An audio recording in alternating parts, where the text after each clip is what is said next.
2006, mais ou menos, eu era vendedor de sapato. Eu trabalhava numa loja lá na minha cidade, lá em Naviraí. E naquela loja eu vendia sapato. Então eu tinha um desafio gigantesco de vender, porque eu era um péssimo vendedor. Eu não falava, eu não gostava de atender, eu achava que eu não tinha nascido para venda. Enfim, era um desafio muito grande para mim. Eu gostava mesmo de ficar no estoque arrumando, sabe? E eu me lembro que quando eu entrei nessa loja, né, para trabalhar, eu tinha vindo de uma loja que a primeira vez que eu tinha sido vendedor numa loja de imóveis, e eu tinha conseguido ser demitido pela incompetência. Eu era muito ruim. Eu era um péssimo vendedor. E aí eu ainda fiquei 9 meses naquela loja e consegui ser mandado embora pela minha incompetência, fiquei um tempo parado.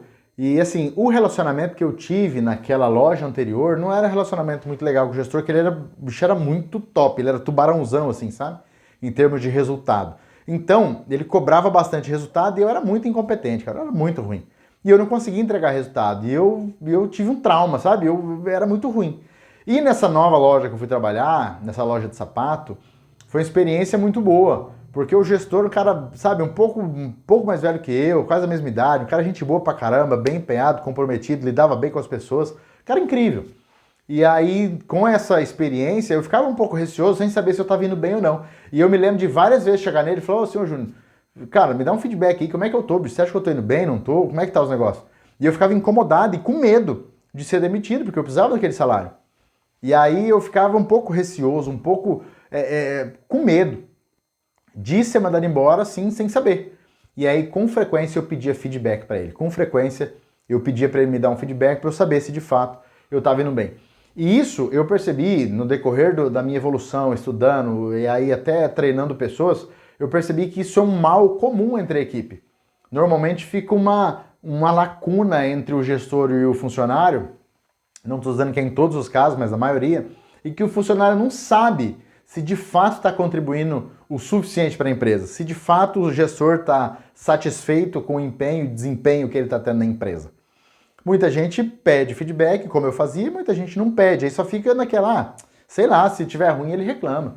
E aí fica um clima horrível. E nessa aula eu quero ajudar você a dar feedback de valor para as pessoas, de preferência sua equipe, tá? Porque você não fica dando feedback para as pessoas que não estão comprometidas com o teu resultado, porque você não pode dar feedback com quem não contribui com você, beleza? Com quem teoricamente não te paga ou que você não paga. Então, olha lá. Para você dar um feedback de valor, primeiro, tem que estar muito claro para a pessoa quais são as responsabilidades que ela tem para fazer dentro do negócio. Se não está claro para ela o que ela tem que fazer dentro da empresa, dentro da corporação, enfim, dentro da instituição que ela trabalha, se não tiver claro não só as tarefas, mas os resultados no qual ela é responsável, você não consegue dar um feedback legal. Então, por exemplo, o meu caso, que era vendedor, o principal indicador, motivo de feedback, eram as minhas vendas. Se minha venda tá boa, pô, tô indo bem. Se minha venda tá ruim, eu tô indo mal.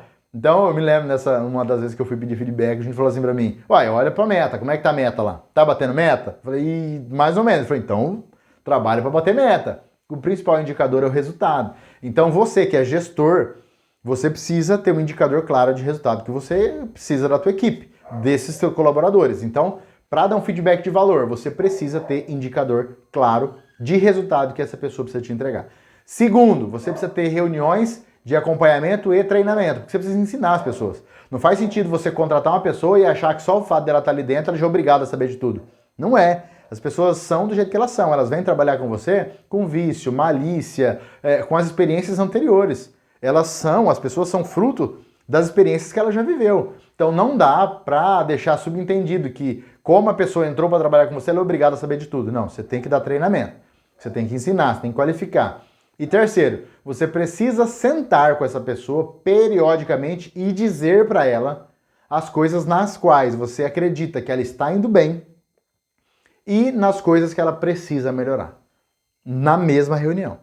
E como fazer esse negócio? De maneira amigável, de maneira gentil, sem armas, sabe? Sem pedra nas mãos, sem discussão, numa boa. E na reunião de feedback, uma coisa que é importante você, gestor, saber, é que você não precisa aceitar desculpas nesse momento, porque é o teu ponto de vista, é a tua ideia. Então você vai dizer para as pessoas o que você está pensando delas, independente do que elas pensam sobre o que você está dizendo. Ah, eu não concordo com isso. Ó, você tem todo o direito de não concordar, esse é só um ponto de vista meu. tá? Então isso aqui eu gostaria que você mudasse, isso aqui eu gostaria que você melhorasse. Então, vamos lá. As tarefas têm que estar claras ali em termos de resultado, as pessoas têm que saber o que ela precisa fazer, tem que estar claro para ela o passo a passo das funções.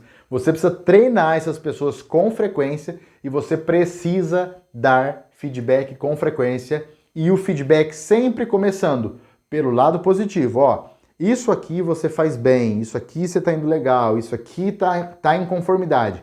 Agora aquele ponto precisa melhorar. Por quê? Começar pelo lado positivo, para obrigar você, que é gestor, a olhar as qualidades da pessoa. Porque nós temos uma tendência a ver só o que está errado. E se a gente olha só o que está errado, a gente não valoriza as pessoas. E o que desenvolve uma pessoa é os lados bons dela. São as coisas positivas que ela tem. Ninguém desenvolve pelo defeito. Quando você acusa o defeito de uma pessoa, você não está contribuindo com ela, você está desagregando. Por quê? Porque as pessoas motivam-se por si mesmas.